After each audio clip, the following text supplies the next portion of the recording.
ചാമാരെ എല്ലാവർക്കും എൻ്റെ പുതിയൊരു വീഡിയോയിലേക്ക് സ്വാഗതം. ഇന്നിപ്പോൾ ഞാൻ നിങ്ങൾക്ക് എൻ്റെ ഒരു എക്സ്പീരിയൻസ് നിങ്ങൾക്ക് മുമ്പിൽ ഷെയർ ചെയ്യണത് കേട്ടോ.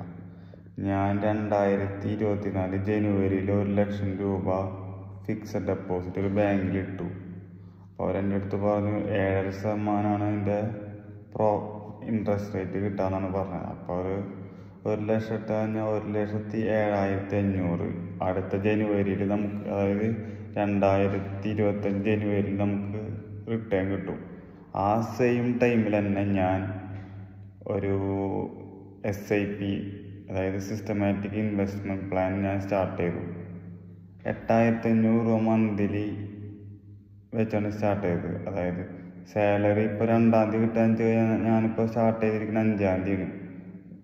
എല്ലാ മാസം 5-ാം തീയതി 8,500 വെച്ച് ഇങ്ങനെ നമ്മുടെ അക്കൗണ്ടിൽ നിന്ന് ഇങ്ങനെ ഡിഡക്റ്റ് ചെയ്തുകൊണ്ടിരിക്കും. ആ ഒരു പ്ലാൻ ഞാൻ സ്റ്റാർട്ട് ചെയ്തു. ഇപ്പോൾ അതൊരു 12 മാസത്തോളമായി. അത് 1,00,000 ഞാൻ അടച്ചു കഴിഞ്ഞു. ഇപ്പോൾ അതിൻ്റെ റിട്ടേൺ എന്ന് പറഞ്ഞു കഴിഞ്ഞാൽ 1,23,000 രൂപ, അതായത് 23%. 1,00,000 രൂപ ഞാൻ ഇൻവെസ്റ്റ് ചെയ്തിട്ട് അതിൻ്റെ റിട്ടേൺ എന്ന് പറഞ്ഞു കഴിഞ്ഞാൽ 23,000 നമുക്ക് എക്സ്ട്രാ കിട്ടി. ഫിക്സഡ് ഡെപ്പോസിറ്റ് എനിക്ക് ആകെ ഒരു വർഷം ഞാൻ കീപ്പ് ചെയ്തിട്ട് കിട്ടിയത് 7,500 രൂപയാണ്. അപ്പോൾ ഇതാണ് മെയിൻ ഡിഫറൻസ്. SIPയും ഫിക്സഡ് ഡെപ്പോസിറ്റും തമ്മിലുള്ള മെയിൻ ഡിഫറൻസിലൊന്നാണ്. പിന്നെ SIPയിലെ ഡിസ്അഡ്വാൻറ്റേജ് എന്താണെന്ന് ചോദിച്ചു കഴിഞ്ഞാൽ മാർക്കറ്റ് ലിങ്ക്ഡാണ്.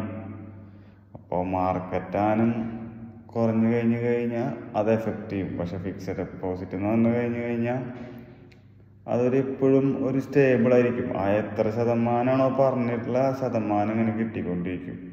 അപ്പോൾ പ്രവാസികളായ ആൾക്കാർ എങ്ങനെയാണെന്ന് വെച്ച് കഴിഞ്ഞാൽ ഈ ഒരു വർഷം ലീവിന് പോയി പിന്നെ അടുത്ത വർഷമേ നമ്മൾ ലീവിന് പോവുള്ളൂ.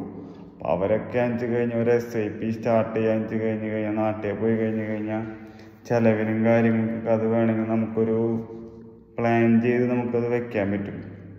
ഇല്ലെന്ന് വെച്ച് കഴിഞ്ഞാൽ നമ്മൾ റിട്ടേൺ വന്നു കഴിഞ്ഞാൽ നമ്മുടെ കയ്യിൽ ഒരു പൈസ പോലും ഉണ്ടാവില്ല. ഇതാകുമ്പോൾ എങ്ങനെയാണെന്ന് വെച്ച് കഴിഞ്ഞാൽ ഒരു സിസ്റ്റമാറ്റിക് ഒരു പ്ലാൻ ഉണ്ടല്ലോ, അതായത് ഫണ്ട് മാനേജ് ചെയ്യുന്നുണ്ടല്ലോ. അങ്ങനത്തെ ഒരു ചെറിയ ഗുണങ്ങളും കാര്യങ്ങളൊക്കെ SIPയിൽ ഉണ്ട് കേട്ടോ. ഞാൻ നിങ്ങളെ ഫോഴ്സ് ചെയ്യല്ല SIP സ്റ്റാർട്ട് ചെയ്യാൻ വേണ്ടിയിട്ട്. നിങ്ങൾ നന്നായി ചിന്തിക്കുക. അപ്പോൾ SIP സ്റ്റാർട്ട് ചെയ്യാനുള്ള കുറേ പ്ലാറ്റ്ഫോമുകളും കാര്യങ്ങളൊക്കെ ഉണ്ട്. ബാങ്കിൻ്റെ പ്ലാറ്റ്ഫോം ഉണ്ട്, അത് കഴിഞ്ഞാൽ ഗ്രോ ആപ്പ്, അങ്ങനെ കുറേ പ്ലാറ്റ്ഫോമിലുണ്ട്. അപ്പോൾ നന്നായി കാര്യങ്ങളൊക്കെ നോക്കുക. അപ്പം ഞാൻ നിങ്ങൾക്ക് റെക്കമെൻഡ് ചെയ്യുന്നുണ്ടോ എന്ന് ചോദിച്ചു കഴിഞ്ഞാൽ റെക്കമെൻഡ് ചെയ്യുന്നുണ്ട്. പറയാൻ കാര്യം എന്ന് വെച്ച് കഴിഞ്ഞാൽ ഒരു ഫണ്ട് നമുക്ക് എപ്പോഴും ഫ്യൂച്ചറിലേക്ക് നമ്മൾ എടുത്ത് വെക്കണം. അല്ലാന്ന് വെച്ച് കഴിഞ്ഞാൽ നമുക്ക് എന്താ പറയുക, നാളത്തെ എന്നുള്ളൊരു ചിന്താഗതിക്ക് ഒരു ഫണ്ട് നമ്മൾ മാറ്റി വെച്ചേ പറ്റൂ. അതിനനുസരിച്ച് കഴിഞ്ഞാൽ ഫിക്സഡ് ഡെപ്പോസിറ്റ് ഇന്നത്തെ കാലത്ത് ഒരു റിസ്ക് ഇല്ല. അന്നത്തെ ചെറിയൊരു ഇൻട്രസ്റ്റ് മാത്രമേ കിട്ടുള്ളൂ. പക്ഷേ റിസ്ക് ഇട്ട് കഴിഞ്ഞാൽ ഞാൻ നിങ്ങളുടെ അടുത്ത് പറയാണ്, SIP നിങ്ങൾ സ്റ്റാർട്ട് ചെയ്ത് കഴിഞ്ഞാൽ നമുക്ക് എന്താ പറയുക, നല്ലൊരു റിട്ടേൺസ്. 1,23,000 അഞ്ച് കഴിഞ്ഞാൽ 2,00,000 അഞ്ച് കഴിഞ്ഞാൽ മിനിമം നമുക്കൊരു 46,000-50,000 രൂപ നമുക്ക് കിട്ടും. അത് 2,00,000 ഫിക്സഡ് ഡെപ്പോസിറ്റ് ഇട്ട് കഴിഞ്ഞാൽ അത് കിട്ടത്ര 15,000 രൂപ. അതിന് പകരം 46,000 രൂപ നമുക്ക് എക്സ്ട്രാ കിട്ടണത്.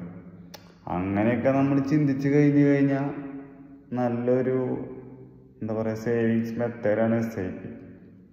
പിന്നെ ഇത്രയുള്ള മച്ചന്മാരെ, നിങ്ങളെൻ്റെ വീഡിയോ ആദ്യമായിട്ട് കാണുന്ന ആൾക്കാരയച്ചു കഴിഞ്ഞാൽ ലൈക്ക് ചെയ്യുക, സബ്സ്ക്രൈബ് ചെയ്യുക, ബെൽ ബട്ടൺ അമർത്തുക. അപ്പോൾ എന്തായാലും നമുക്ക് അടുത്ത വീഡിയോ ആയിട്ട് വീണ്ടും കാണാം.